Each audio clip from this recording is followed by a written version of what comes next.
sini aku mendapatkan beberapa banyak pelajaran seperti bersepakat untuk mencapai segala hal. Kasih. Bismillahirrahmanirrahim. Assalamualaikum warahmatullahi wabarakatuh. Waalaikumsalam warahmatullahi wabarakatuh. Kepada yang terhormat Ibu Kepala Sekolah SD Negeri Jatipurwo dan yang saya hormati Bapak Ibu Guru peserta diseminasi. Pertama-tama marilah kita panjatkan puji syukur kehadirat Allah Subhanahu wa taala yang senantiasa melimpahkan rahmatnya kepada kita semua, sehingga kita dapat berkumpul dalam acara diseminasi modul 1.4 pembelajaran, pengalaman, dan penerapan budaya positif oleh calon guru penggerak angkatan 7 Kabupaten Kendal. Kemudian, salawat serta salam tak lupa kita haturkan kepada Nabi Agung Muhammad SAW. Semoga kita mendapatkan syafaatnya di yaumul qiyamah nanti. Amin amin ya rabbal alamin. Bapak Ibu guru yang saya hormati, perkenankan saya membacakan susunan acara pada hari ini. Yang pertama, pembukaan. Yang kedua, menyanyikan lagu Indonesia Raya. Yang ketiga, sambutan kepala sekolah SD Negeri Jatipurwo. Kemudian yang keempat, doa. Acara yang kelima yaitu diseminasi. Kemudian yang keenam adalah penutup. Marilah kita buka acara pada pagi hari ini dengan bacaan Bismillah bersama-sama. Bismillahirrahmanirrahim. Semoga dengan bacaan basmalah tersebut dapat melancarkan acara pada hari ini. Selanjutnya acara yang kedua yaitu menyanyikan lagu Indonesia Raya yang akan dipandu oleh Ibu Siti Muningaji SSPD. Kepada beliau dipersilakan. Hadirin mohon mengikuti.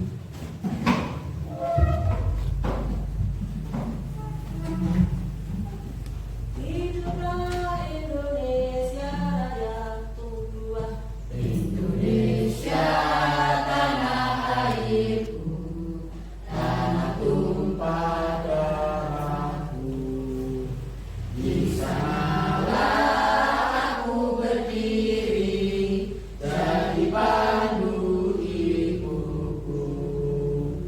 Indonesia kebangsaanku, bangsa dan tanah airku. Marilah kita berseru, Indonesia bersatu. Hiduplah tanahku, hiduplah negeriku, bangsaku, rakyatku semuanya. Bangunlah jiwanya, bangunlah badannya untuk Indonesia Raya. Indonesia Raya, merdeka, merdeka, tanahku, negeriku yang ku cinta. Indonesia Raya, merdeka, merdeka, hiduplah Indonesia Raya. Indonesia Raya, merdeka, merdeka, tanahku, negeriku yang ku cinta. Indonesia Raya, merdeka, merdeka, hiduplah Indonesia Raya. Hadirin dipersilakan duduk kembali.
adanya kegiatan calon guru penggerak ini, yang mana nantinya akan menghasilkan guru penggerak yang handal dalam mentransfer ilmu. Kita harapkan siswa-siswa kita dapat mengikuti lajunya perkembangan zaman. Bapak Ibu yang saya hormati,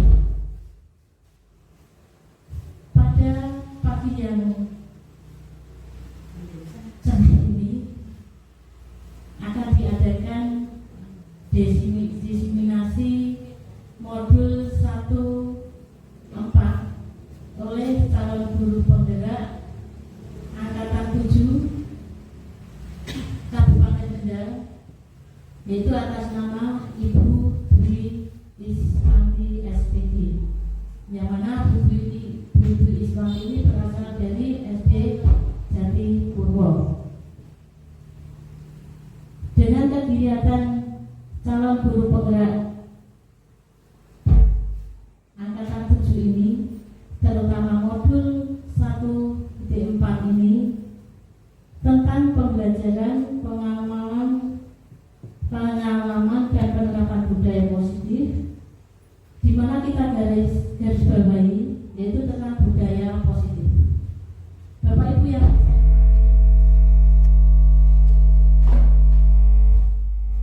saya hormati, budaya positif sekolah adalah nilai keyakinan dan kebiasaan di sekolah yang berpihak pada siswa, ya, atau murid, ya.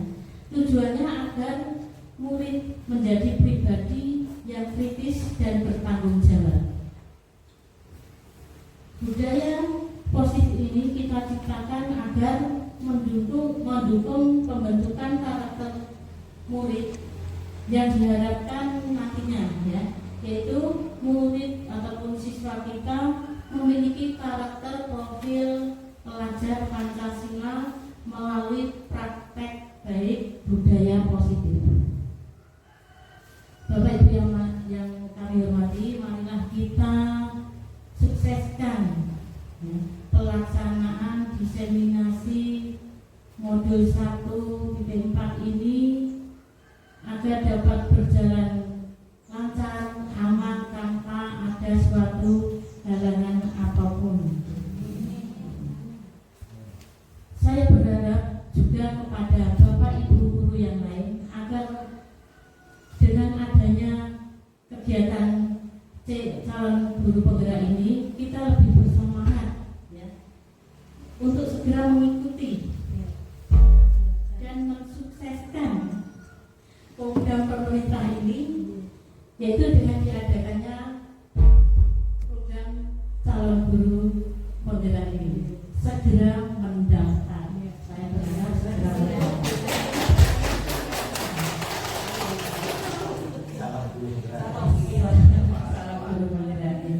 Kiranya hanya, ya, sekian yang saya dapat sampaikan. Akhir kata, wassalamualaikum warahmatullahi wabarakatuh.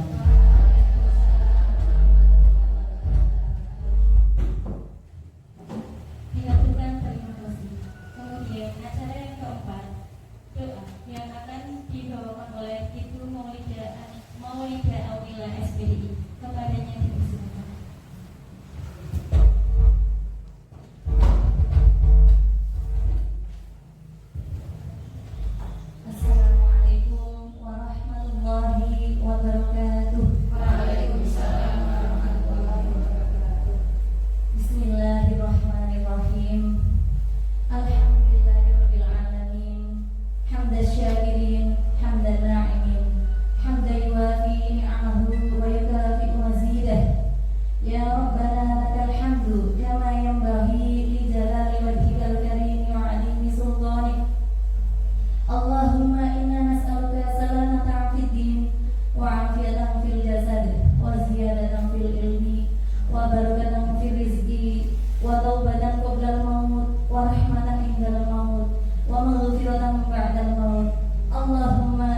Walhamdulillahirabbil alamin. Amin amin.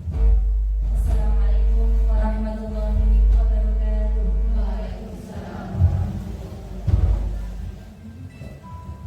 Dihaturkan terima kasih. Semoga dengan bacaan doa tersebut dapat memperlancar acara diseminasi pada hari ini. Kemudian selanjutnya acara yang kelima yaitu diseminasi modul 1.4 pembelajaran pengalaman dan penerapan budaya positif yang akan disampaikan oleh calon guru penggerak angkatan 7 Kabupaten Kendal yaitu Ibu Dwi Iswati SPDSD. Kepadanya dipersilakan.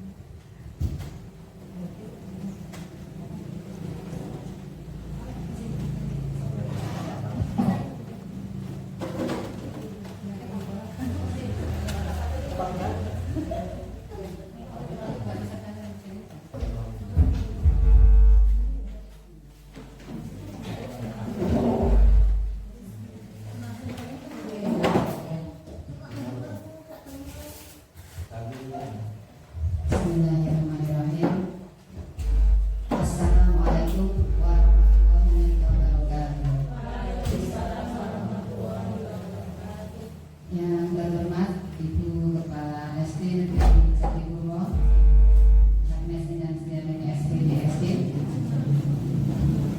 Bapak Ibu Dewan Guru beserta staf dan karyawan yang saya hormati, Guru Penggerak Angkatan 5 Ibu Isra Komsatun SPD yang saya hormati, selamat datang kami ucapkan. Rekan-rekan saya, calon Guru Penggerak Angkatan 7 Ibu Evi dan Ibu Anis yang saya sayangi dan saya banggakan. Terlebih dahulu marilah kita memanjatkan puji dan syukur atas limpahan nikmat dan karunia yang telah diberikan kepada kita sehingga pada pagi hari ini kita dapat melaksanakan kegiatan diseminasi modul 1.4 pembelajaran pengalaman dan penerapan budaya positif. Selawat dan salam semoga tetap terlimpahkan kepada Rasulullah Muhammad SAW. Hadirin yang saya hormati, izinkanlah saya berdiri di hadapan panjenengan ini ya. Bukan berarti saya akan memberikan materi atau sebagai satu-satunya sumber atau narasumber, tetapi di sini kita akan sharing, berbagi pengalaman, akan diskusi ya tentang budaya positif. Sebelumnya saya mengucapkan terima kasih kepada seluruh rekan-rekan keluarga SD Jatipurwo yang telah mendukung acara ini, telah meluangkan waktunya. Saya ucapkan terima kasih. Kegiatan ini dilaksanakan sebagai aksi nyata modul 1.4. Aksi nyata itu adalah bagian dari pendidikan guru penggerak yang menyelesaikan 3 paket modul. Ini saya sudah sampai pada modul 1.1 tentang filosofi pemikiran Raja Dewantara, yang kedua tentang modul 1.2 nilai dan peran guru penggerak, modul 1.3 visi guru penggerak, dan yang sekarang adalah modul 1.4 tentang budaya positif. Ini sebagai calon guru penggerak kita diminta untuk memberikan atau berbagi pengalaman ya. Jadi kita hanya berbagi saja. Nanti kita akan sharing dan diskusi. Kita akan melaksanakan kegiatan ini dalam waktu yang cukup lama, yaitu minimal 60 menit sampai 120 menit. Oleh karena itu mungkin bisa kita sepakati lebih dahulu agar pelaksanaannya tidak membosankan ya. Kira-kira ada yang mau usul harus bagaimana, atau boleh sambil dulu apa tidak? Boleh sambil duduk boleh ya, atau boleh makan juga. Selamat menikmati apa yang sudah disediakan. Berikutnya nanti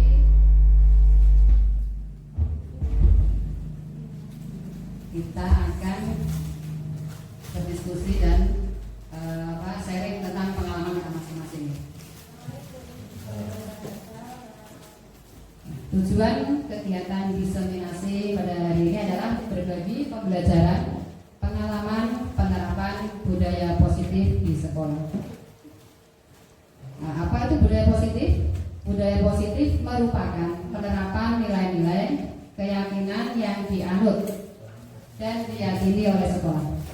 Budaya positif berisi kebiasaan-kebiasaan yang disepakati bersama dan dijalankan dalam waktu yang lama dengan mempertimbangkan kodrat alam dan kodrat zaman. Jadi budaya positif ini mungkin tidak sama di berbagai daerah atau di berbagai belahan bumi dunia ini, karena kita meyakini nilai-nilai yang berbeda-beda. Nah, tujuan budaya positif sekolah adalah untuk menciptakan lingkungan yang positif serta mendukung murid menjadi pribadi yang bahagia, mandiri, dan bertanggung jawab sesuai filosofi pemikiran Ki Hajar Dewantara. Nah, ini adalah filosofi pemikiran Ki Hajar Dewantara. Yang pertama, pendidikan adalah menuntun. Maksudnya menuntun segala kekuatan kodrat yang ada pada anak, meliputi kodrat alam dan kodrat zaman, agar mereka dapat mencapai keselamatan dan kebahagiaan yang setinggi-tingginya. Dan yang kedua, pendidikan menghamba pada anak. Pendidikan haruslah berpihak pada murid sesuai dengan minat, bakat, dan karakteristik anak. Yang ketiga, pendidik ibarat petani. Sekolah ibarat lahan atau tanah dan murid ibarat benih. Petani hanya bisa menuntun tumbuhnya benih dengan cara merawatnya. Jadi siswa kita itu adalah benih-benih yang akan kita tumbuhkan. Dan benih itu tidak hanya satu macam ya, bisa benih padi, benih jagung ya. Karena setiap siswa sudah memiliki minat, bakat, dan karakter serta potensi yang berbeda-beda. Agar potensi mereka tumbuh berkembang dengan maksimal, dengan baik, sekolah menyediakan lingkungan belajar yang kondusif. Nah, ini bagaimana menciptakan lingkungan yang kondusif? Ini yang kita kenal dengan budaya positif, dan ini yang akan kita berikan bersama-sama. Nah, sekarang kita bernyanyi sambil saya perlihatkan penerapan budaya positif di SD Negeri Jatipurwo. Mungkin bisa sambil bernyanyi. Nah, ini lagunya ya.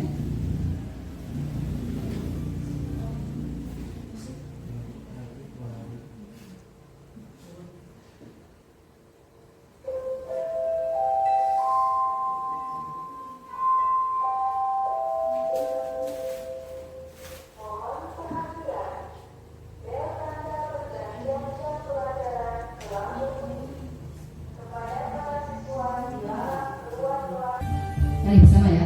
Bulatkan tekad, kuatkan hati, negeri ini memanggilmu kawan. Belajar, bergerak, berbagi untuk negeri, guru penggerak majukan pendidikan. Guru penggerak menghamba pada murid, kreatif rancang pembelajaran. Hargai potensi, tingkatkan prestasi, lahirkan profil pelajar Pancasila.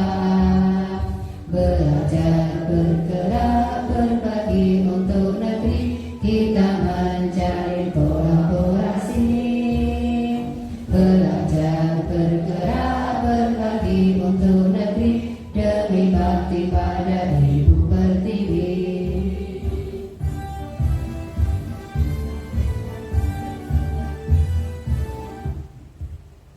Ya, ini adalah penerapan budaya positif yang ada di SD Negeri Jatipurwo. Mungkin masih banyak yang lain belum didokumentasikan.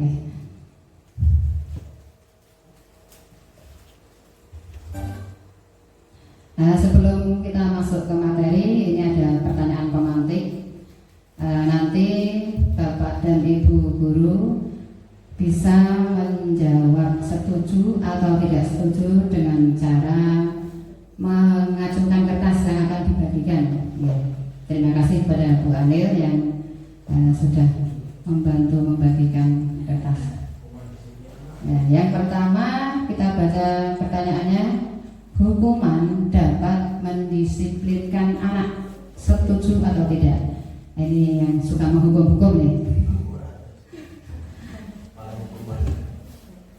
Belum ya? Belum selesai.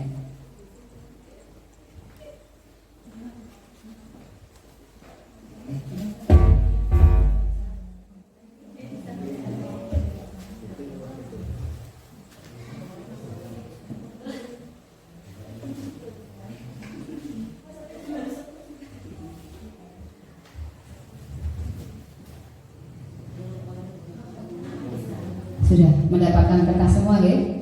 Nah, coba kertasnya diperlihatkan ke atas, agak ke atas atau ke depan gitu ya.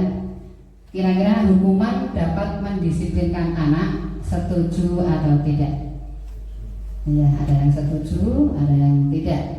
Ya, terima kasih Bapak Ibu yang sudah memberikan pendapat. Nah, sekarang coba dari pendapat dengan setuju atau tidak, adakah yang ingin menjelaskan alasannya? Siapa yang ingin menjelaskan?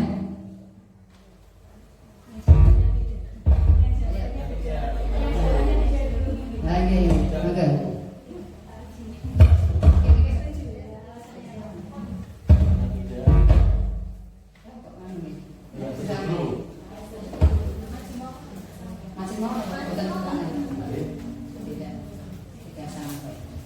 Monggo Pak Rusi. Wabarakatuh.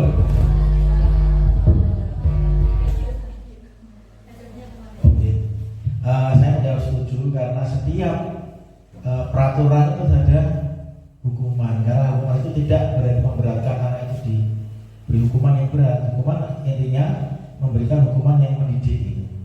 Contoh membersihkan lingkungan sekolah karena dia buang sampah sembarangan, itu kan bukan kok dihukum tidak boleh, berarti kan kita enggak istilahnya untuk ngopeni sekolah kebersihan. Itu buang sampah sembarangan, jadi hukumannya ambil, diambil masukkan ke tempat sampah. Silakan sampah itu angkat dibuang ke tempat pembuangan akhir biar lebih bersih kelasnya, lebih bersih lingkungannya sekolah. Itu terima kasih. Oke. Assalamualaikum warahmatullahi wabarakatuh. Waalaikumsalam warahmatullahi wabarakatuh. Terima kasih disampaikan kepada Pak Rujianto yang sudah memberikan pendapatnya. Beliau setuju bahwa hukuman dapat mendisiplinkan anak. Untuk yang tidak setuju, monggo Bu.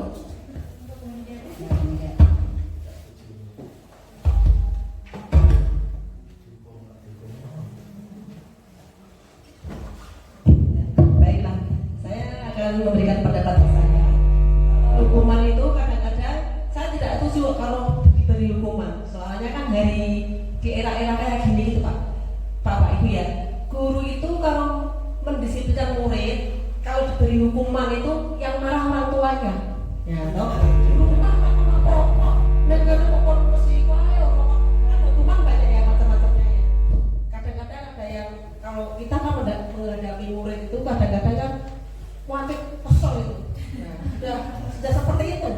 Kalau kita itu mau memberi hukuman nanti itu yang nggak terima itu orang tuanya, kadang-kadang bisa sampai ke kantor polisi ya. Karena masalah sepele itu aja. Nah, di akhir-akhir ini kita di era globalisasi itu bisa diubah kemana-mana. Ya, mesti gurunya sopo sih. Waduh, kalau tekan di tekan ya. Itu kadang-kadang seperti itu. Jadi ya kita bisa sebisanya mendisiplinkan murid ya dengan tidak dengan hukuman mungkin ya. Kadang-kadang ada yang dilos-los atau dikasih reward ya, jajakan jangan kali ya. Ya mungkin ada banyak cara. Tidak harus dengan hukuman ya Bu ya. Tapi kok tekan murid kita Bu. Wah, kejawaban muridnya gurunya diviralkan. Itu menghindari kayak gitu ya. Ya mungkin kita beda. Tidak setuju saya kalau ada hukuman untuk pendidikan anak didik ya Bu ya. Kita terima kasih. Menonton yang lain.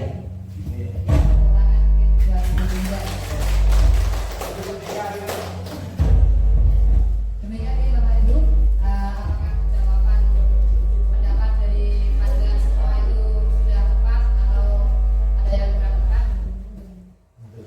Nanti akan kita bahas berikutnya.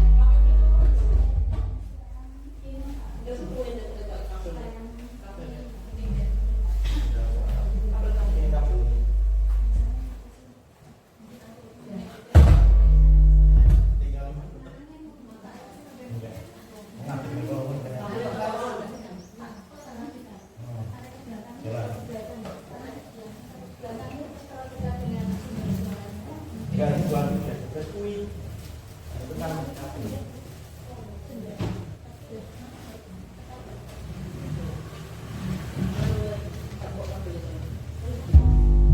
Untuk pertanyaan pemateri yang kedua, yaitu pemberian hukuman dengan hal positif seperti membaca atau membersihkan halaman sekolah dapat meningkatkan disiplin anak. Sepertinya tadi sudah dicontohkan kepada Pak Dosen ya, bahwa hukuman positif itu bisa mendisiplinkan anak. Tapi tidak salahnya, barangkali ada pendapat yang berbeda, silakan ditunjukkan kembali kartunya, setuju atau tidak. Oh iya, oke, terima kasih ya. Coba yang setuju dulu. Yang setuju silakan berikan pendapatnya. Monggo, Bu Musda mau memberikan pendapatnya. Ya, ya.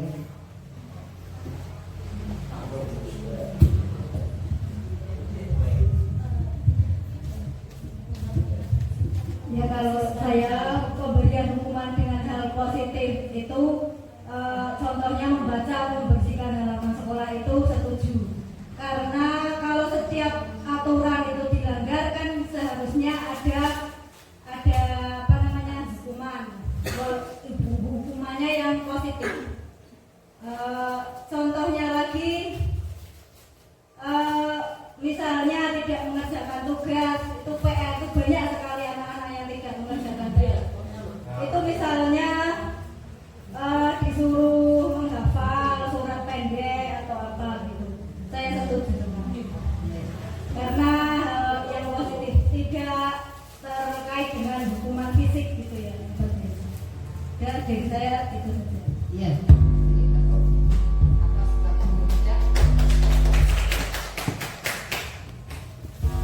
Ada yang masih memberikan pendapatnya tadi, mungkin ada yang tidak setuju atau setuju semuanya? Ya. Sudah cukup ya? Nanti aja biar tiga kalau yang satunya. Sekarang kita lanjutkan pada pertanyaan pemantik yang ketiga. Memberi penghargaan dapat meningkatkan motivasi belajar anak. Kira-kira menurut panjenengan bagaimana? Setuju atau tidak setuju? Silakan diangkat kertasnya. Iya, banyak yang setuju ya, ada yang tidak juga. Mungkin untuk seringnya kita coba lagi ya. Kita coba dulu karena masih banyak materi. Alhamdulillah sangat antusias ya. Kembali kepada materi berikutnya karena nanti kita akan dapat menyimpulkan setelah nanti ada beberapa materi yang akan kita pelajari. Nanti apakah pendapat saya tadi tentang pertanyaan pemantik tadi sudah sesuai apa belum? Jadi nanti kita sendiri yang akan menilai diri kita, menilai pendapat kita sudah tepat atau belum. Nah ini ya, ternyata cukup banyak topik yang akan kita bahas pada pagi hari ini. Ada 7 topik. Yang pertama adalah perubahan paradigma stimulus respon. Yang kedua disiplin positif dan nilai-nilai kebajikan universal. 3 teori motivasi, hukuman, penghargaan, restitusi. Yang keempat keyakinan keras. Yang kelima pemenuhan 5 kebutuhan dasar manusia. Keenam 5 posisi kontrol dan yang terakhir adalah segitiga restitusi. Nah, ini ya adalah yang pertama perubahan paradigma. Jadi tadi pada pertanyaan pemantik panjenengan sudah memiliki paradigma bahwa dalam mendisiplinkan anak kira-kira kontrol seperti apa pendidik itu? Apakah pendidik itu adalah menguasai anak sehingga bisa mendisiplinkannya atau ada pendapat lain begitu ya? Nah ini perubahan paradigma kita akan main dengan kegiatan kepalan tangan. Nah silakan Bapak Ibu menyobek secarik kertas kecil ya. Kemudian pada kertas itu tuliskan benda atau sesuatu yang sangat berharga untuk Anda. Nah, kira-kira sesuatu yang sangat berharga bagi kita itu apa ya? Nanti sesuatu itu akan kita genggam pada salah satu tangan kita. Tetapi teman di sebelah kita nanti akan berusaha dengan sekuat tenaga agar Anda membuka kepala tangan serta memberikan sesuatu yang sangat berharga itu kepada teman yang lainnya. Kira-kira apakah Anda atau kita akan memberikan sesuatu yang berharga itu pada teman kita? Karena nanti teman-teman itu akan berusaha dengan semua tenaga. Mungkin akan membujuk, misalkan Bu Ninggar ingin meminta punya Bu Nurjana, Bu Ninggar bilangnya gini, Bu, kasih ke saya nanti saya bilang gitu ya. Dan pokoknya segala cara. Atau kalau Bu Nurjana tidak mau melepaskan, ya diancam, Bu, kalau dengan nggak buka tangan, awas loh nanti setelah selesai kita ketemuan gitu ya. Nah. Oh, nggak pernah diancam. Kalau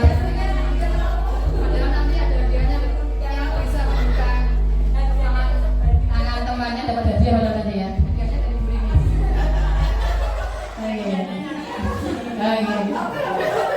Mana sudah siap kertasnya ya? Sudah siap kertasnya? Silakan. Sebelah yang apa? Ada kanan kiri nih ya. Yang menggenggam adalah guru sebelah kiri, kanan atau kiri? Yang menggenggam. Yang ada sebelah kiri apa kanan? Yang kiri. Yang berada yang guru di sebelah kiri sebagai A. Yang A itu menggenggam sesuatunya. Nanti yang temannya B itu akan berusaha membuka tangan. Ya silakan dimulai waktunya.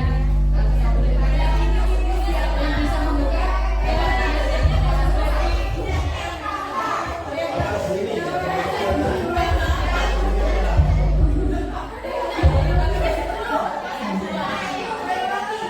Iya.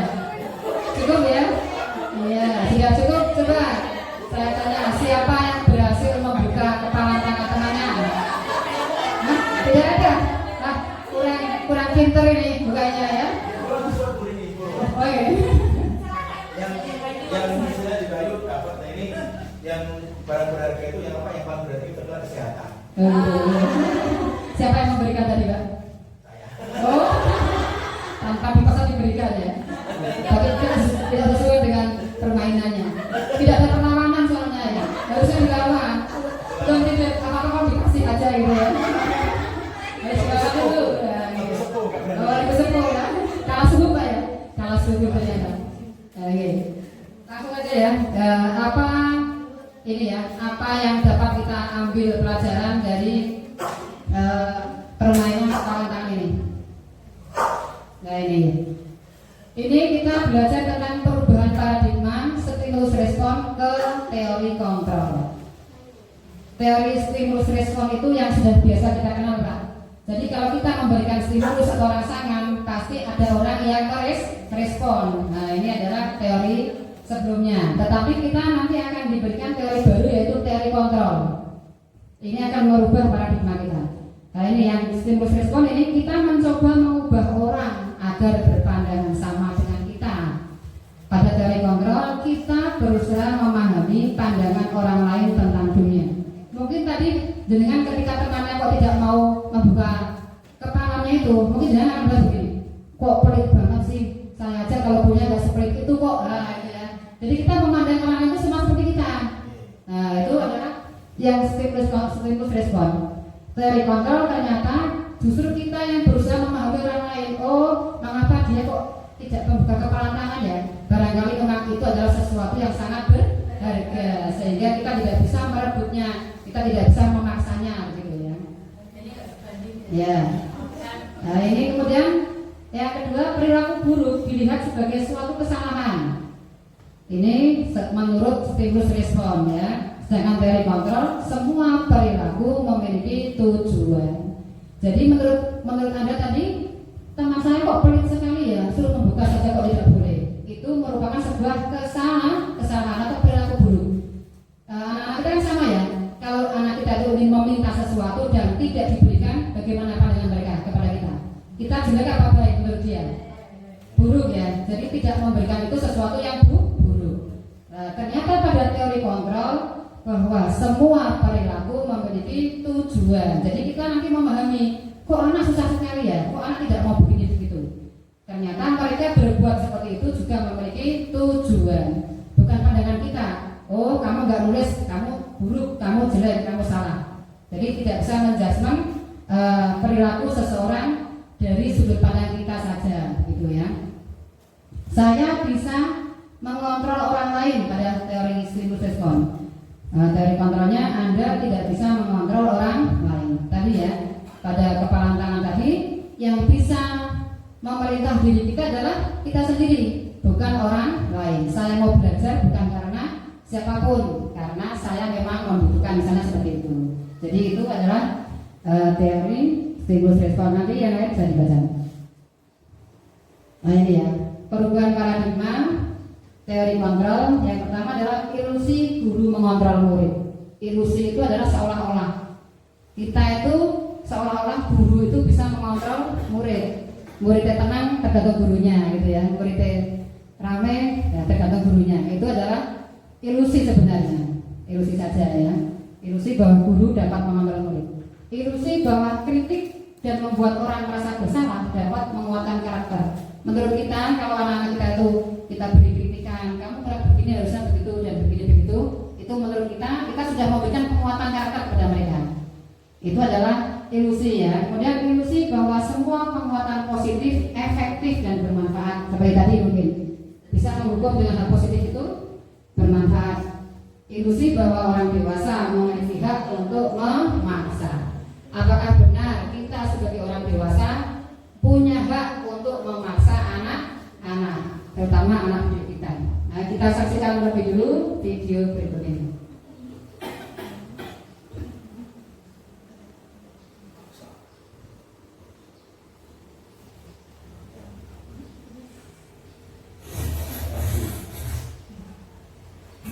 Kalian semua wajib ikut renang. Anak-anak, kalian harus terus berdekat sama ibu ya. Ini kan gampang, masa gitu aja nggak bisa. Pernahkah ibu dan bapak guru waktu kecil dulu mengalami dipaksa untuk melakukan satu aktivitas? Atau mungkin sebagai guru dan orang tua pernah memaksa anak atau murid kita?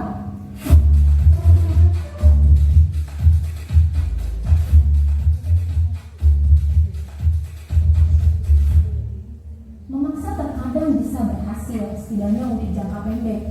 Mungkin anak pada saat itu akan melakukannya karena rasa takut. Namun, ada dampak jangka panjang yang mungkin tidak kita sadari, ibu dan bapak guru. Perilaku tidak akan jadi kebiasaan dalam jangka panjang. Perilaku itu hanya akan dilakukan jika ada paksaan dari luar. Karena perilaku tersebut bukan muncul dari kesadaran internal. Kedua, akan hilang ketertarikan bahkan muncul antipati terhadap kegiatan yang dimaksakan. Misalnya anak yang dipaksa les musik, mungkin malah akan muncul antipati pada musik. Bukan karena musiknya, tetapi karena pemaksaannya. Yang ketiga, kemerdekaan berekspresi dan potensi anak menjadi terbatas. 3 dampak pemaksaan yang ibu dan bapak guru saksikan tadi tentu saja bertolak belakang dengan perilaku disiplin yang kita harapkan. Ki Hajar Dewantara mengingatkan bahwa disiplin yang kuat adalah syarat utama untuk mencapai kemerdekaan. Dalam konteks pendidikan, untuk menciptakan murid yang merdeka diperlukan disiplin yang kuat, yaitu disiplin diri dan memiliki motivasi internal. Sementara merdeka menurut Ki Hajar Dewantara yaitu tidak hanya terlepas dari perintah, akan tetapi juga cakap bukan menentukan diri sendiri. Hal yang sama diungkapkan oleh Diane Gozen bahwa disiplin diri dapat membuat seseorang menggali potensinya menuju kepada suatu tujuan, sesuatu yang dihargai dan bermakna. Sebagai pendidik, kita sebaiknya menerapkan cara-cara yang lebih positif ketika meminta murid melakukan sesuatu tanpa harus memaksa. Di antaranya dengan melakukan hal-hal sebagai berikut. Yang pertama, mengajak atau mendorong murid melakukan kegiatan yang membuat mereka senang. Yang kedua, membantu murid untuk menemukan inspirasinya. Dan yang ketiga, membuka ruang dialog dengan murid. Nah, Ibu dan Bapak Guru, sekarang mari kita refleksikan bersama. Apakah kita cenderung memaksa murid untuk waktu menerima sesuatu, atau dengan kita melakukan cara-cara lain yang membuat murid merasa senang dan dihargai dalam mengerjakan sesuatu? Bagaimana rasanya kita melakukan sesuatu tanpa dipaksa? Lalu, cara seperti apa yang ingin Ibu dan Bapak Guru praktikkan di kelas? Selamat belajar Ibu dan Bapak Guru hebat. Salam dan bahagia.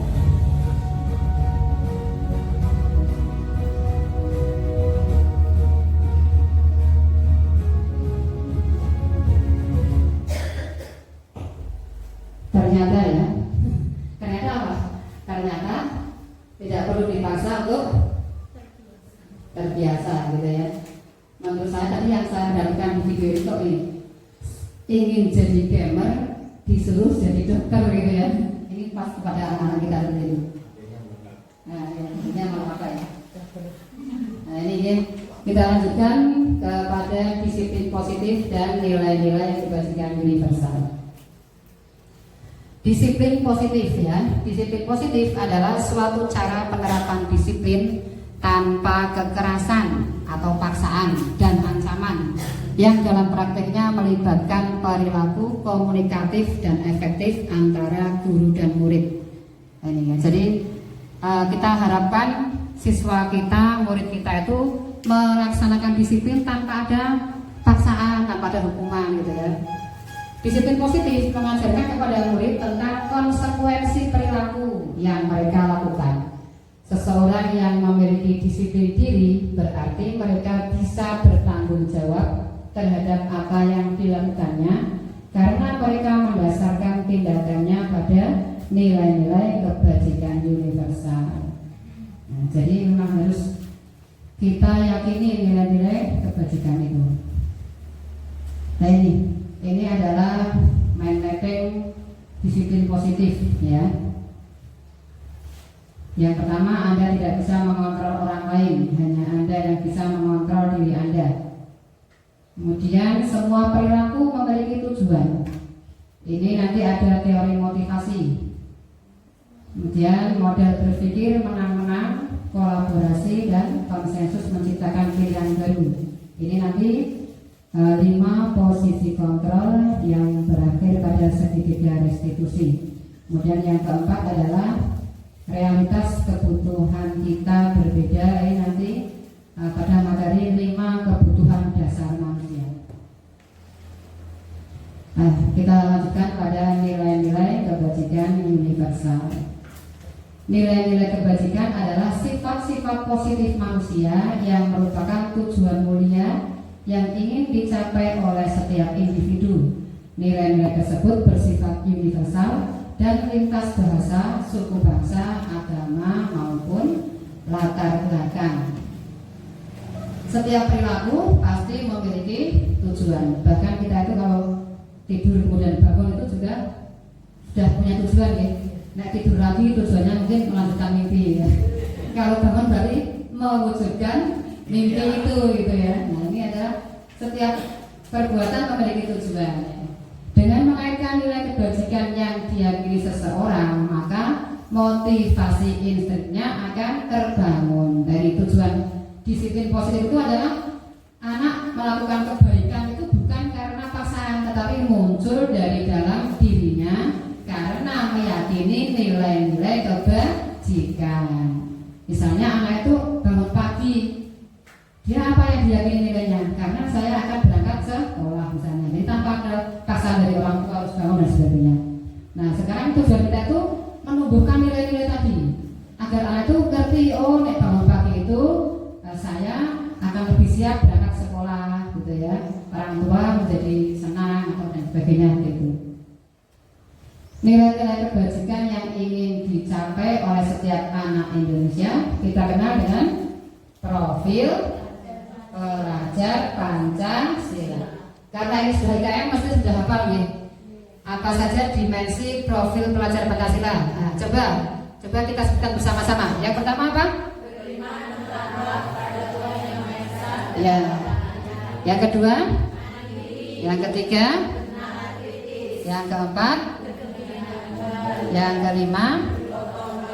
Yang keenam, nah ini adalah karakter-karakter profil pelajar kita yang akan kita wujudkan karena kita adalah seorang pendidik dan sekolah adalah lingkungan yang akan mendukung terwujudnya karakter-karakter sesuai dengan profil pelajar Pancasila. Berikutnya adalah teori motivasi, hukuman, penghargaan, dan restitusi. Setiap perilaku tadi memiliki tujuan dan motivasi. Motivasi itu juga ada eksternal dan internal. Eksternal itu maksudnya apa? Berasal dari luar ya. Dari luar itu yang pertama adalah apa ini? Untuk menghindari ketidaknyamanan atau hukuman. Seorang anak yang datang ke sekolah pagi itu ada yang bermacam-macam motivasinya. Ada yang karena dia ingin segera sampai sekolah, bertemu teman-temannya, belajar bersama. Ada juga yang karena takut dihukum kalau telat. Nah ini masih berupa motivasi eksternal. Yang kedua, mendapatkan imbalan dari orang lain atau institusi. Nah ini juga ada, naik bangun pagi, kalau ranking 1, kalau dapat 100 itu akan diberi penghargaan A, B, C, D. Atau kalau kita juga sering begitu ya. Nah, kalau lomba belajar yang rajin ya, nanti kalau menang dapat apa? Piala, dapat hadiah. Nah ini adalah bentuk motivasi eksternal karena berasal dari luar. Nah yang bagus itu adalah motivasi internal. Ini tujuan disiplin positif. Jadi berasal dari dalam dirinya, yaitu untuk apa ini yang ketiga? Untuk menghargai diri sendiri. Saya akan menjadi orang seperti apa bila saya melakukannya. Misalnya kalau saya itu rajin belajar, saya ingin jadi apa ya? Itu kita yang menentukan diri kita. Nah sekarang ada kegiatan pemantik, yaitu cerita tentang Ibu Anas guru kelas 2. Nah ada yang guru kelas 2 di sini? Nah ya, silakan dibacakan dulu ceritanya. Benar ini.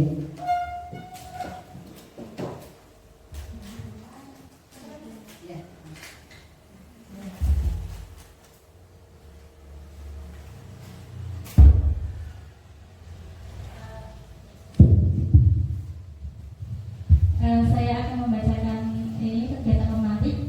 Ibu Anas guru kelas 2 SD mendapatkan masalah yaitu murid-muridnya tidak bisa tertib berdiri antri di depan pintu kelas dan selalu berebutan masuk ke dalam kelas setelah jam istirahat selesai.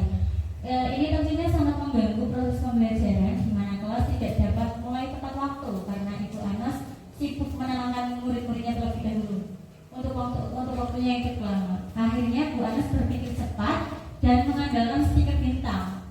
Setiap murid-muridnya yang akan masuk ke kelas selesai jam istirahat, Bu Anas akan mengiring-iringi murid-muridnya dengan stiker bintang tersebut. Siapa yang dapat berdiri lurus dan berbaris rapi antri di depan pintu nanti dapat bintang dari Bu Anas. Sebagian besar murid-muridnya menyambut tantangan tersebut dan langsung berdiri rapi di depan pintu agar mendapatkan stiker bintang. Tentunya hal ini terus dilakukan Bu Anas selama beberapa minggu. Karena cukup berhasil membuat murid-muridnya berdiri rapi antri di depan pintu, sampai pada suatu saat Bu Anas sakit dan terpaksa digantikan oleh Pak Guru yang lain yaitu Pak Heru. Pak Heru tidak mengetahui tentang stiker bintang tersebut. Nah, dan benar saja pada saat mau masuk ke kelas selesai jam istirahat, ternyata murid-murid kelas 2 itu kembali berebutan tidak disiplin seperti yang saat mendapatkan stiker bintang. Nah, dengan seperti itu apa yang terjadi dan mengapa? Terima kasih Bu. Terima kasih kepada Bu Nur yang sudah membacakan cerita pada kegiatan pemantik.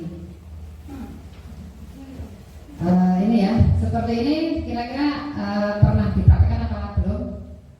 Kira-kira Ibu Bapak sudah pernah mempraktekkan memberikan penghargaan kepada anak agar mereka disiplin? Pernah ya?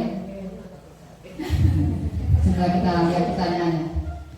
1. Berdasarkan teori motivasi, kira-kira motivasi murid-murid kelas 2 untuk bersedia berdiri antri sebelum masuk kelas itu apa motivasinya?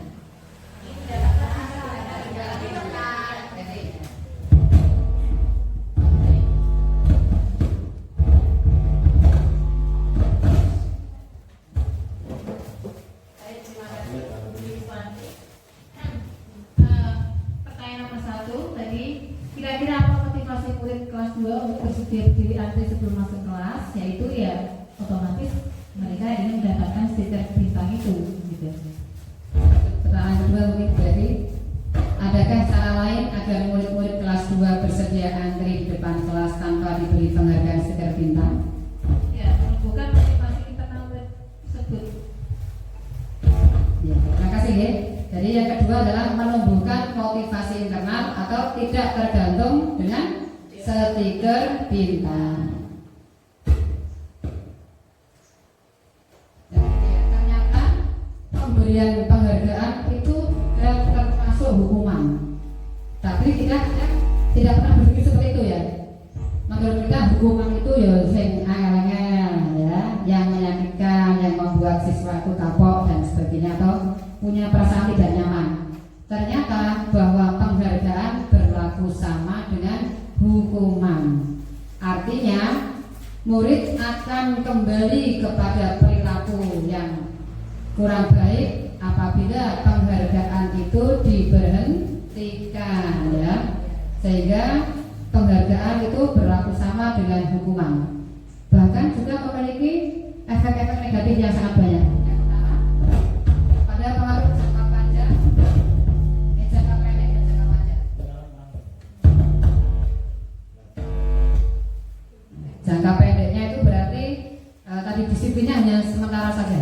Jangka panjangnya anak akan ketergantungan. Yang kedua penghargaan menghukum tadi ya. Jadi menghukum itu apa? Tidak mendidik juga, mengurangi ketepatan, tidak efektif, merusak hubungan. Contohnya begini. Jika seorang anak itu sering kita beri, kan pasti kita beri ini, sering kita beri uang. Yang dapat 100 kita beri uang 1000 misalnya. Kira-kira apakah semua siswa dapat nilai 100? Tidak ya. Nanti yang dapat nilai 100 hanya siswa tertentu saja, dan siswa yang tidak mendapat 100 itu akan membuat hubungan yang tidak baik dengan kita. Wah, Pak Guru sih gitu ya. Sing diwenehi kayak terus seperti itu. Ini adalah salah satu dampak penghargaan yang kurang baik. Dampak berikutnya, penghargaan menurunkan kualitas. Sebenarnya anak kita itu bisa maksimal, bisa berkarya lebih, bisa menunjukkan potensinya yang lebih banyak. Tetapi karena sering kita beri penghargaan, akhirnya mereka hanya sebatas itu. Misalnya, yang bisa gambar burung dapat uang atau dapat permen. Padahal mereka bisa gambar ular, bisa gambar gajah, ya mereka yang gambar burung saja. Nah, ini maksudnya mematikan kreativitas, menurunkan kualitas. Jadi mereka mengembangkan diri itu sesuai dengan bentuk penghargaan yang kita berikan. Nah, jadi itu dampak memberikan penghargaan. Hukuman nggak boleh, penghargaan nggak boleh, itu ya. Ini sekarang perbedaan dari hukuman, konsekuensi dan restitusi. Hukuman bersifat tidak terencana atau tiba-tiba dan bersifat satu arah dari pihak guru yang memberikan, dan murid hanya menerima tanpa melalui kesepakatan.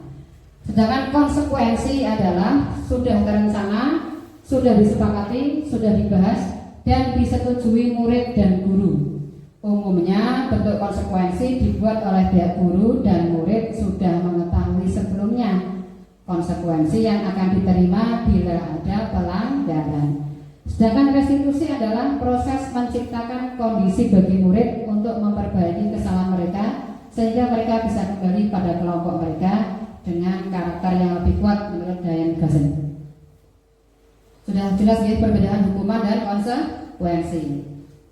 Nah, seperti ini. Identitas gagal, identitas sukses. Jadi kalau kita sering memberikan hukuman, baik berupa hukuman maupun penghargaan, anak akan menjadi identitas gagal. Seperti apa dampak bagi murid? Apa itu pertama? Marah, merasa bersalah, rendah diri, mengasingkan diri. Apalagi kalau kita memberi label pada anak-anak. Misalkan yang sering berangkat telat, kita beri apa? Si tukang telat misalnya. Itu akan jatuh harga dirinya. Konsep dirinya menjadi negatif atau rendah diri. Kemudian yang kalau konsekuensi itu akan kehilangan hak, waktu jeda seorang diri, time out dan penahanan. Sedangkan restitusi, anak tidak kehilangan waktu namun bersemangat memperbaiki diri. Hukuman identitas gaganya ini tidak tiba-tiba, tidak diharapkan atau sangat melukai. Kalau konsekuensi sudah diketahui, masuk akal. Restitusi berupa undangan untuk mengadakan restitusi. Hukuman dibuat guru, konsekuensi dibuat guru dan murid, sedangkan restitusi dibuat murid sendiri. Ini perbedaannya. Hukuman itu menyakitkan. Guru menjalani konsekuensi dengan menyalahkan, mengkritik, menyindir, merendahkan. Kalau konsekuensi membantu guru menyatakan peraturan, melakukan peringatan dan menerapkan konsekuensi. Restitusi menguatkan guru menyebutkan keyakinan kelas, membimbing kerangka acuan berpikir restitusi murid atau anak. Ini ciri-ciri restitusi yang membedakannya dengan program disiplin lainnya. Jadi kita ini nanti akan menerapkan disiplin positif dan merawat siswa, mengembangkan bakat minatnya itu dengan cara nanti restitusi tujuan terakhirnya. Karena restitusi itu sudah terbukti tadi merupakan program disiplin yang win to win atau menang, tidak ada yang dikalahkan, tidak ada yang dimenangkan, tapi semuanya menang. Dan restitusi bukan menebus kesalahan, tetapi belajar dari kesalahan. Restitusi mencari kebutuhan dasar yang mendasari tindakan. Karena tadi setiap perbuatan ada tujuannya. Kemudian restitusi itu menuntun, melihat ke dalam diri, apa yang salah dari kita dan sebagainya. Nah, ini ada tugas ibu-ibu ya. Ada tugas, nanti silakan ditulis pada kertas yang sudah saya berikan tadi, di belakangnya bisa. Di belakang kertas yang tadi sudah saya berikan, silakan nanti kita satu-satu ya. Yang pertama, mencatat 100 kali di dalam buku kalimat saya tidak akan terlambat lagi karena dia terlambat sekolah. Ini termasuk hukuman atau konsekuensi. Oh iya nih, maaf. Sudah disediakan kertasnya, tidak menulis ya. Maka Bu Anin minta tolong untuk dibagikan kertasnya. Ya, sudah ada. Hukuman atau konsekuensi. Ya, nanti ditunjukkan hukuman atau konsekuensi. Ya, ya.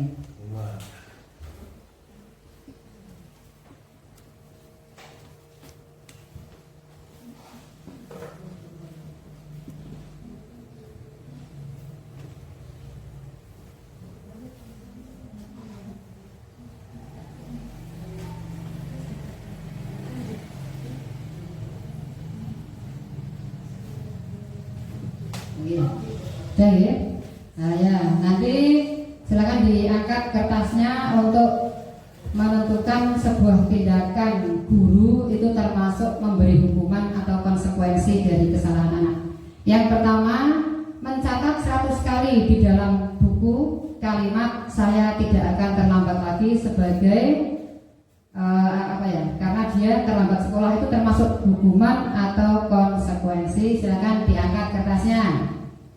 Nah, hukuman, ada yang konsekuensi juga. Oke, terima kasih ya.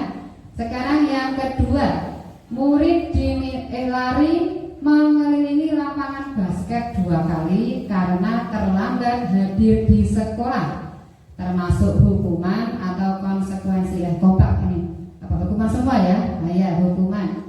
Yang ketiga, murid diminta push up 15 kali karena tidak menggunakan masker ke sekolah, hukuman atau konsekuensi. Oh ya, hukuman, ada yang konsekuensi juga.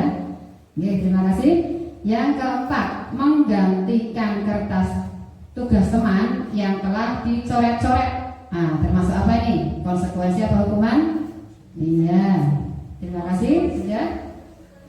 Yang keempat, membersihkan tumpahan air di meja tulis karena tersenggol pada saat belajar. Termasuk iya, konsekuensi, semuanya konsekuensi. Yang berikutnya, murid disuruh untuk mengenakan sepatu seharian di sekolah karena tidak mengenakan sepatu hitam. Konsekuensi atau hukuman? Iya, ada konsekuensi, ada hukuman. Oke.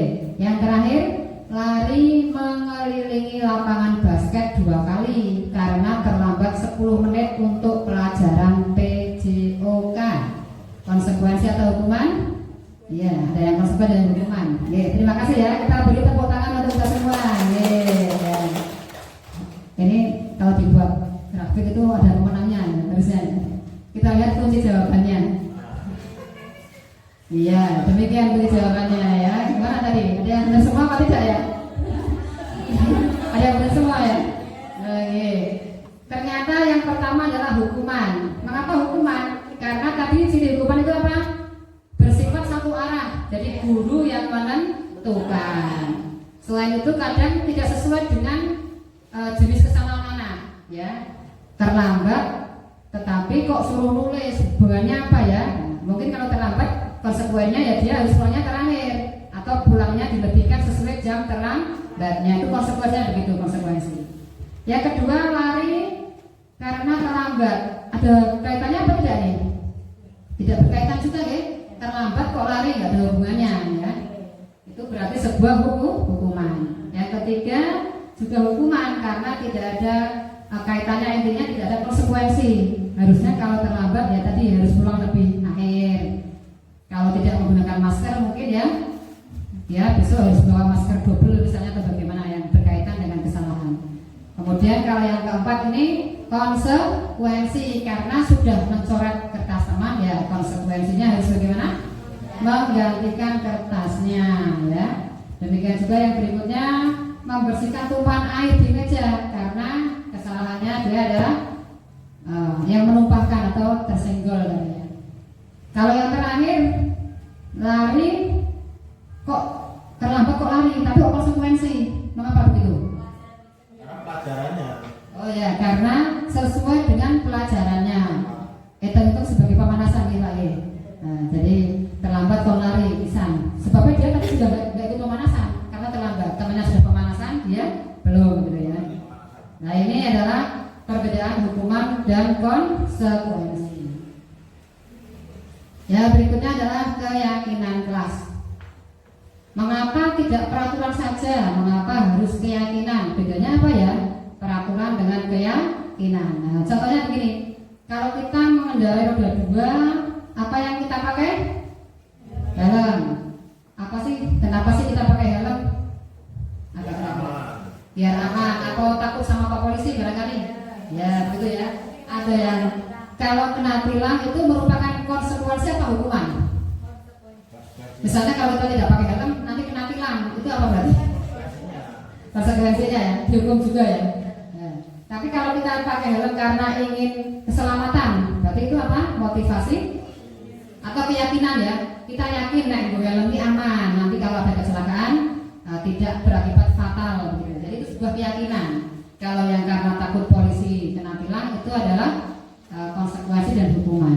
Ini pentingnya keyakinan dan bukan peraturan. Jadi pemakai helm itu bisa peraturan, bisa keyakinan. Kalau peraturan tapi takut kena polisi karena aturannya harus pakai helm dan polisi juga nanti akan nilainya juga ada aturannya sendiri. Mungkin akan diberi apa? Denda ya dan sebagainya. Dan lain sebagainya nih. Mengapa harus ada pakaian seragam? Mengapa harus datang tepat waktu dan sebagainya. Nah, untuk mendukung motivasi intrinsik kembali ke nilai-nilai keyakinan. Coba orang itu akan pakai helm dengan yakin atau dengan peraturan itu kira-kira apa ya? Mereka itu dengan kesadaran itu ini pasti ya. Pasti kalau yakin itu lebih apa? Kemanapun pakai helm gitu ya. Tidak di jalan raya pun pakai helm karena yakin dengan helm itu akan aman. Nah gitu ya. Tapi kalau yang karena peraturan helmnya biasanya dipakai ketika di jalan raya yang ada polisinya. Nah ini perbedaan peraturan dan keyakinan. Keyakinan itu lebih apa ke dalam, maksudnya lebih terus-menerus dilakukan sebuah kebaikan itu. Nah ini ya. Kalau kita di kelas berarti ada apa nih? Keyakinan ke kelas. Kita perlu membentuk keyakinan kelas yang berisi apa? Nilai-nilai kebajikan universal yang disepakati di kelas ya. Nilai kebajikan itu akan lebih memotivasi dari dalam seperti tadi. Jadi anak itu mengapa anak kok rajin membersihkan kelas? Karena dia yakin lingkungan bersih akan membuat belajar menjadi nyaman. Daripada aku rak piket, kamu yang piket gitu ya, itu akan kepada peraturan. Jadi keyakinan itu lebih lebih mendorong motivasi intrinsik. Nah ini ya, keyakinan kelas itu berisi peraturan tetapi bersifat lebih abstrak, hampir sama dengan peraturan seperti mengenakan helm. Itu bisa peraturan, bisa keyakinan. Keyakinan kelas berupa pernyataan universal dibuat dalam bentuk kalimat positif. Keyakinan kelas tidak terlalu banyak sehingga mudah diingat dan dipahami oleh seluruh warga kelas. Keyakinan kelas sebaiknya dapat diterapkan di lingkungan. Warga kelas hendaknya ikut berkontribusi dalam pembuatan keyakinan kelas dengan berpendapat. Keyakinan kelas dapat ditinjau kembali dari waktu ke waktu. Nah ini ya, pertama dari peraturan kelas akan melebar ke keyakinan kelas, dari keyakinan menjadi lingkungan positif, dan terakhir adalah budaya positif. Nah ini penerapan saya mengenai keyakinan kelas 6 ya. Jadi ini dimulai dari urun pendapat atau siswa memberikan pendapatnya tentang nilai-nilai yang diyakini. Kemudian yang sebelahnya ini nilai-nilai yang mereka yakini kalau ditempelkan, ini adalah kelas ideal. Kemudian sebelahnya adalah cara mewujudkannya. Jadi ingin seperti apa sih kelas kita agar kita itu nyaman belajarnya, dan bagaimana cara mewujudkannya. Harapannya nanti karena mereka sendiri yang punya nilai, maka mereka akan lebih termotivasi begitu. Jadi bukan dari guru, tapi dari mereka sendiri. Nah ini kesepakatan kelasnya atau keyakinan kelasnya disepakati oleh seluruh kelas dan ditandatangani oleh seluruh warga kelas, termasuk guru PJOK dan guru PAI selain guru kelas dan siswa. Ini adalah contoh keyakinan kelas. Nah nanti materi ini juga ada di PMM, jadi nanti bisa diterapkan ketika membuat aksi nyata seperti ini, membuat keyakinan kelas. Nah ini tentang kebutuhan dasar manusia. Nah ini ya, ternyata manusia itu punya 5 kebutuhan dasar. Kalau orang tua gini, kok tidak berangkat misalnya pengajian, sedang apa? Nyari butuh gitu ya. Kebutuhannya itu apa ya? Kepada pemenuhan yang pertama saja sebenarnya, yaitu apa nih? Kebutuhan bertahan hidup. Ini kebutuhan dasarnya. Padahal ada banyak kebutuhan lain yang merupakan kebutuhan dasar, yaitu apa nih? Rasa sayang dan diterima, ada kebebasan, kesenangan, dan penguasaan. Kalau kita lihat nih, orang kok senang ya daftar jadi lurah gitu ya. Padahal kita tahu kan lurah kita kok susah, terus habiskan uang banyak dan sebagainya misalnya. Karena mereka memenuhi kebutuhan, yaitu apa nih? Penguasaan. Demikian juga murid kita. Karena ini kebutuhan dasar semua orang. Murid kita juga ingin menguasai. Makanya ada beberapa murid yang dengan temannya berani gitu ya, menyuruh teman dan sebagainya, itu karena mereka ingin dikuasai, ingin menguasai temannya. Nah, misalnya membentuk geng-geng dan sebagainya. Ini sebagai salah satu memenuhi kebutuhan sebagai penguasa. Nah ini ya, 5 kebutuhan dasar manusia. Yang pertama adalah ini, bertahan hidup. Ini yang paling pokok, bertahan hidup.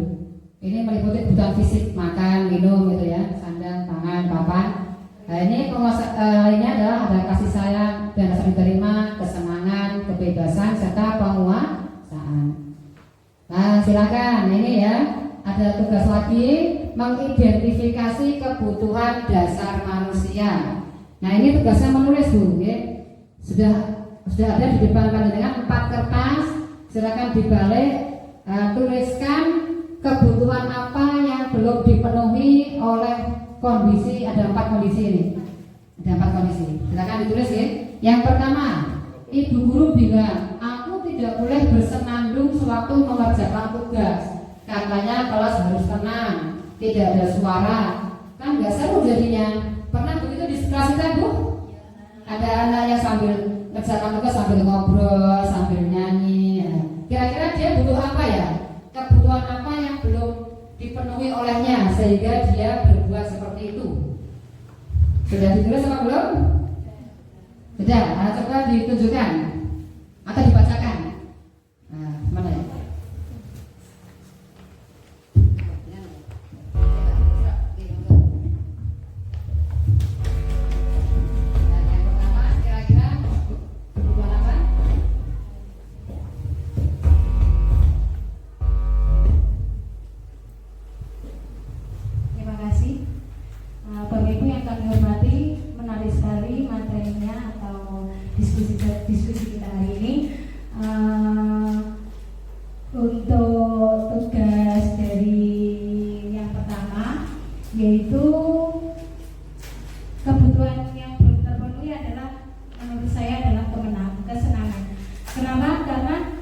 Salah satu seperti kembali ke tadi teori kontrol, setiap tindakan itu mempunyai tujuan. Setiap tindakan mempunyai tujuan. Nah, tujuan anak bersenandung ketika dia mengerjakan tugas itu karena dia ingin mendapatkan kesenangan. Dan setiap anak itu mempunyai minat masing-masing, mempunyai kebutuhan masing-masing. Mungkin anak dengan bersenandung dia juga bisa berpikir. Jadi tugas kita sebagai guru itu diharapkan kembali lagi ke filosofi belajar tadi yaitu tuntun. Jadi kita menuntut anak, meskipun anak melakukan hal seperti itu, kita tidak bisa mengontrol anak dengan cara tadi kamu harus tenang. Jadi materi disiplin positif ini sungguh menarik sekali Bapak Ibu. Yang pertama menurut saya untuk memenuhi kebutuhan kesenangan. Monggo yang lain. Ya, terima kasih kepada Bu Isra. Untuk yang kedua, ada yang mau berpendapat, Ibu guru tidak menyapaku hari ini, padahal aku pakai jepit rambut baru. Nah, coba nih biasanya guru kelas rendah. Ya, silakan coba. Monggo nggih, Bu Anis.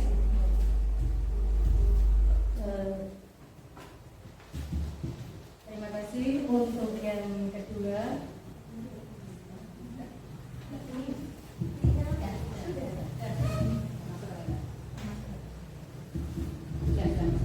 Ya. Ibu guru tidak menyapaku hari ini padahal aku pakai jepit rambut baru. Biasanya anak kecil itu kalau memakai sesuatu yang baru dia itu ingin diperhatikan ya, ingin ini aku sudah pakai baru tapi bu guru kok diam aja, aduh dicuekin sama bu guru ini. Itu termasuk apa ya, kasih sayang, perhatian gitu. Terima kasih.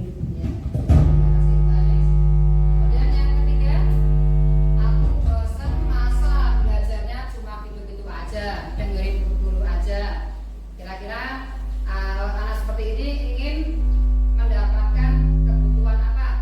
Nah, coba. Oh ya, Devi.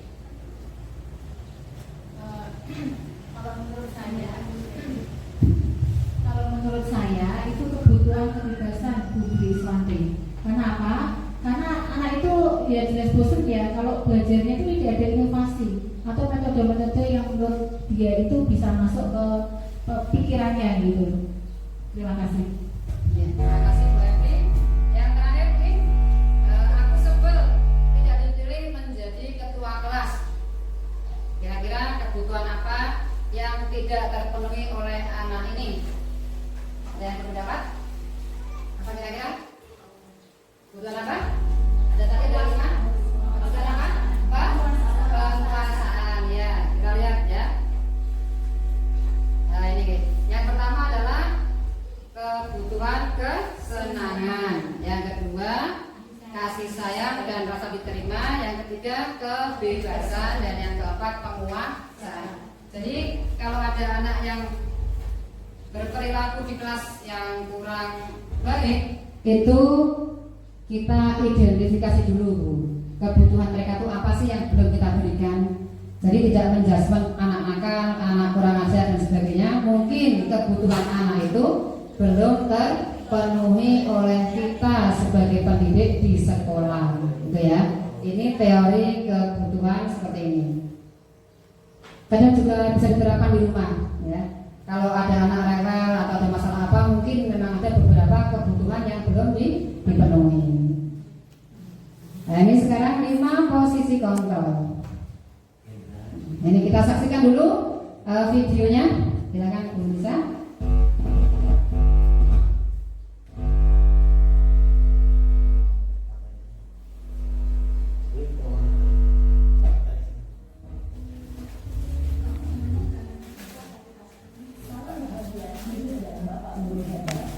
Dalam penerapan disiplin positif restitusi, salah satu kontrol yang digunakan adalah 5 posisi kontrol. 5 posisi kontrol dalam restitusi adalah proses perjalanan seorang pendidik agar dapat mengenali dirinya. Pada video kali ini, kita akan membahas tentang 5 posisi kontrol yang dikembangkan oleh Diane Blossom dan contoh penerapannya.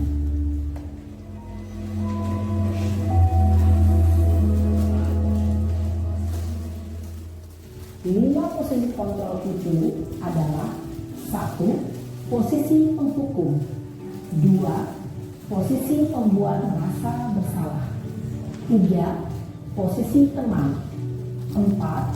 Posisi pemantau atau monitor. Dan 5. Posisi manajer.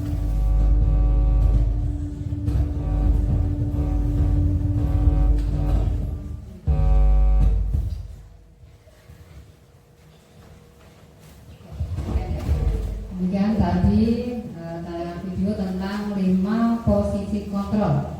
Masih ingat tadi Bapak Ibu yang pertama apa posisi kontrol apa?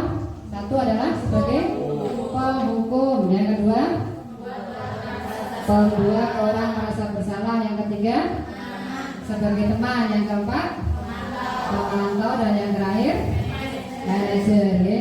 Bagaimana, apakah dari kelima posisi kontrol ini pernah menerapkan? Pernah sebenarnya, pernah menghukum, pernah membuat orang merasa bersalah, pernah menjadi teman, pernah menjadi pemantau, pernah menjadi manajer, gitu ya. Tadi sudah dijelaskan juga apa dampaknya dan apa ini dampak ke siswa terutama ya, terhadap posisi kontrol yang kita terapkan. Kalau penghukum tadi jelas, guru berbuat menghadapi penunjuk, kita lihat yang hasilnya ya. Hasilnya adalah murid memberontak, menyalahkan orang lain, berbohong. Kemudian ini ya, sampai terakhir ini ada dampak berat adalah mengulangi kesalahan. Jadi kalau kita sebagai penghukum, murid akan kemungkinan besar akan mengulangi kesalahan ya. Untuk yang membuat rasa bersalah, dampak pada murid adalah merasa rendah diri karena sering disalahkan sehingga akan menjadi apa? Rendah diri, minder gitu ya. Kemudian yang sebagai teman, apa dampak muridnya? Lemah, tidak mandiri dan tergantung karena merasa bu guru koncoku gampang urusannya gitu ya, digampangkan seperti itu. Untuk yang pemantau, dampak ke murid adalah menitik beratkan pada sanksi atau hadiah untuk dirinya. Kalau pemantau ini lebih kepada peraturan tadi ya, kalau kita melanggar apa konsekuensi dan sanksinya seperti itu. Nih, nah yang tepat itu kita terapkan adalah posisi manajer ya.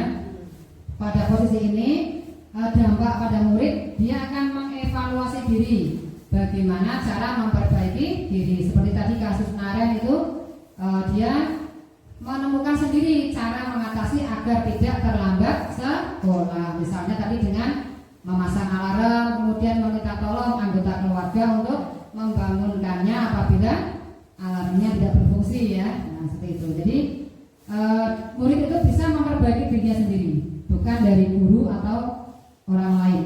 Ini adalah posisi manajer. Nah, ada tugas lagi ya. Coba ditentukan pernyataan guru seperti itu termasuk menempatkan pada posisi kontrol apa. Yang pertama, saya kecewa sekali dengan kamu. Nah, ini kira-kira menempatkan sebagai apa ya? Bisa penghukum, teman, memantau, manajer, atau siapa? Merasa bersalah. Yang kedua, kamu tidak pernah benar melakukannya. Ayolah, lakukan demi Bapak Ibu. Apakah kamu mau mendapatkan stiker bintang hari ini? Bagaimana kamu bisa menyelesaikan masalah ini? Kamu selalu yang paling akhir. Ada yang mau berpendapat? Mungkin tidak harus semuanya. Mungkin yang mana yang ingin dikomentari dari 5 komisi guru? Siapa? Pak Rusiki ya, biasanya. Ada yang mau memberikan pendapatnya? Bu ini loh. Yang mana sebenarnya Bu sebagai posisi kontrolnya yang mana yang menurut Bu ini apa yang jelas?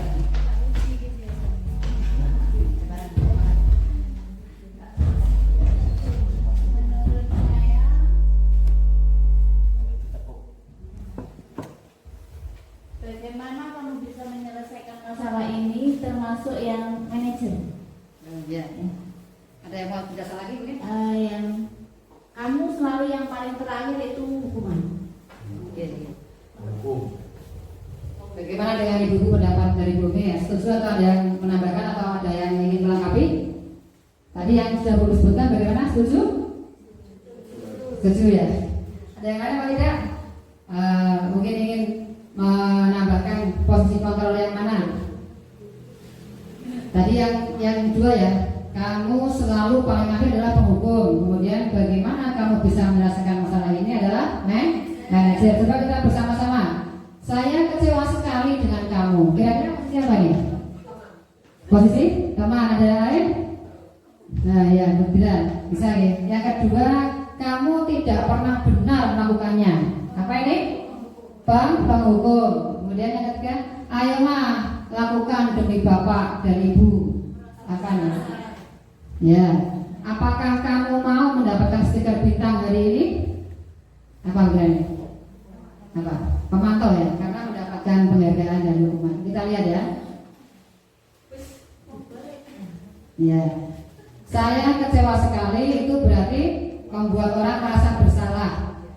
Coba kalau kita dengan anak-anak ya, misalnya anak-anak itu melakukan hal yang tidak kita harapkan, terus kita bilang, ibu kecewa banget denganmu, pasti dia merasa bersalah, sudah mengecewakan orang tua dan gurunya. Yang kedua, kamu tidak pernah benar melakukannya.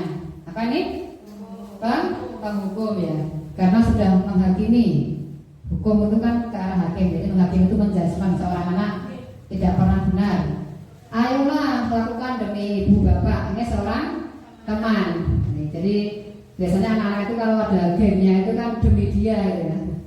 Terus kadang orang tua itu kalau sudah punya teman, sudah punya game, lebih dipercaya teman-temannya daripada orang tua dan gurunya. Karena tadi, ayolah lakukan demi siapa temannya itu ya. Apakah kamu mendapat stiker bintang? Ini adalah pemantau. Pemantau itu selalu menghitung kesalahan orang, kemudian sanksinya apa, kalau dia baik apa hadiahnya begitu ya.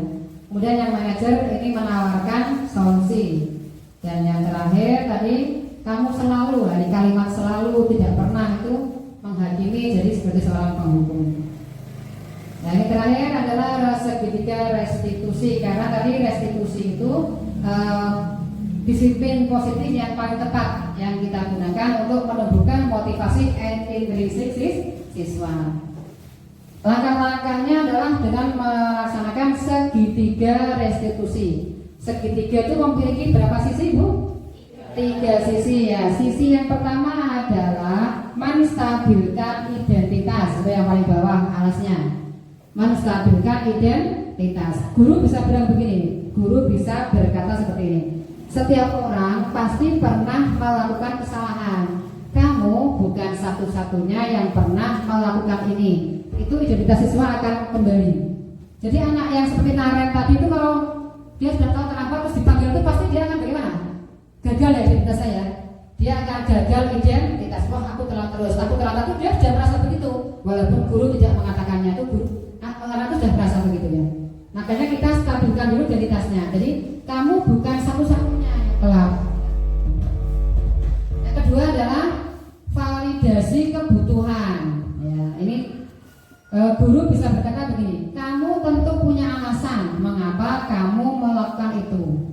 Atau adakah cara yang lebih efektif untuk mendapatkan apa yang kamu butuhkan? Misalnya tadi Naren kan terlambat sekolah. Apa kebutuhan dia? Mungkin kesenangan ya, kesenangan itu terus malas-malasan begitu kan.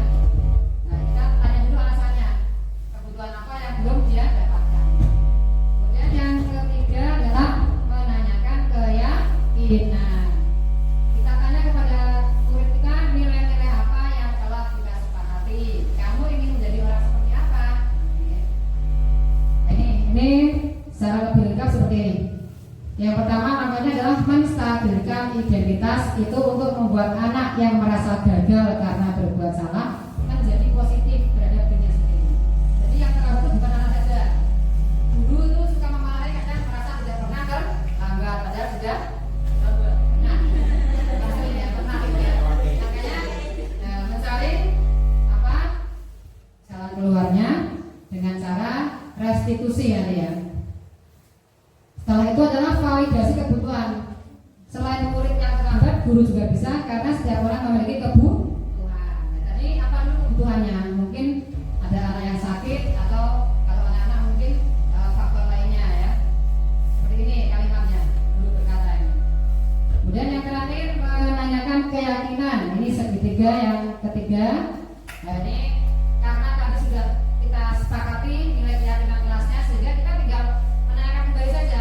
Karena memang terkadang anak-anak itu lupa dengan nilai-nilai keyakinannya. Ini harus sering diungkap kembali. Tadi juga keyakinan kelas dari waktu-waktu bisa diperbaiki atau bisa diulang kembali. Seperti ini, menanyakan keyakinan saja ya. Nah, ini contoh penerapan segitiga resolusi yang saya lakukan. Diklik.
menerapkan segitiga restitusi. Itu tadi materi tentang disiplin positif sudah kita bahas semuanya. Sekarang kita refleksikan ya. Yang pertama, hal baru apa yang mengubah paradigma saya yang saya dapatkan? Ada yang mau berpendapat ini refleksinya? Kira-kira bagaimana Ibu? Apakah paradigma kita sudah berubah? Jadi bagaimana posisi guru sebaiknya untuk mendisiplinkan murid sebagai seorang apa? Seorang manajer ya. Kita menyelesaikan masalah dengan konsep restitusi. Nah, bagaimana perasaan kita selama mengikuti sesi ini? Gimana? Senang ya? Termotivasi, banyak ilmu ya. Kemudian apa yang akan terterapkan setelah mengikuti disiplinasi ini? Nah, kita akan seperti apa ya? Kita akan mendisiplinkan murid dengan cara apa? Tadi menerapkan segitiga restitusi dan posisinya manajer gitu. Mungkin demikian ya materi kita kali ini. Kita beri pertanyaan dulu. Oh iya, silakan yang mau bertanya.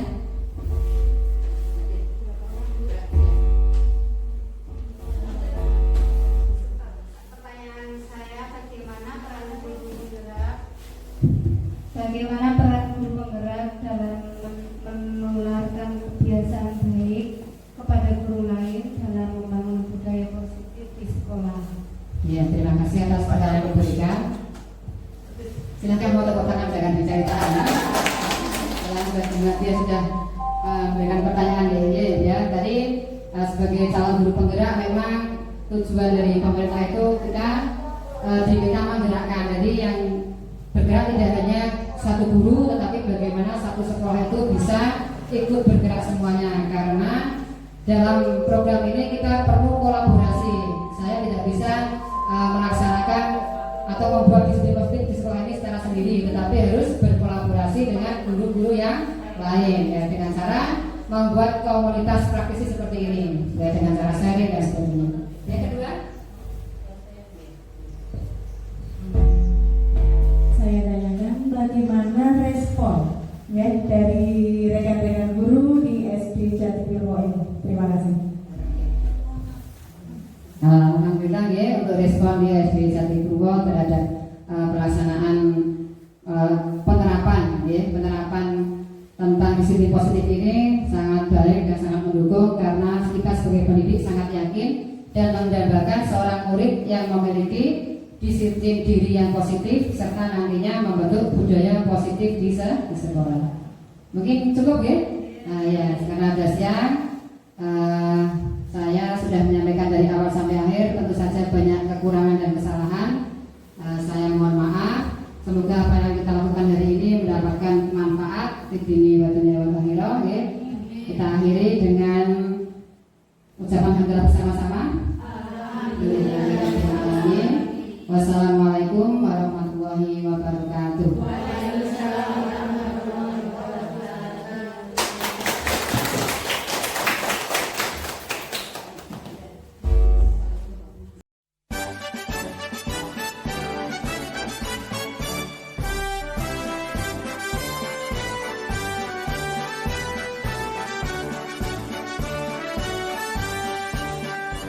Bulatkan tekad, kuatkan hati, negeri ini memanggilmu kawan. Belajar bergerak berbagi untuk negeri, guru penggerak majukan pendidikan. Guru penggerak menghamba pada murid, kreatif rancang pembelajaran. Hargai potensi, tingkatkan prestasi, lahirkan profil pelajar Pancasila.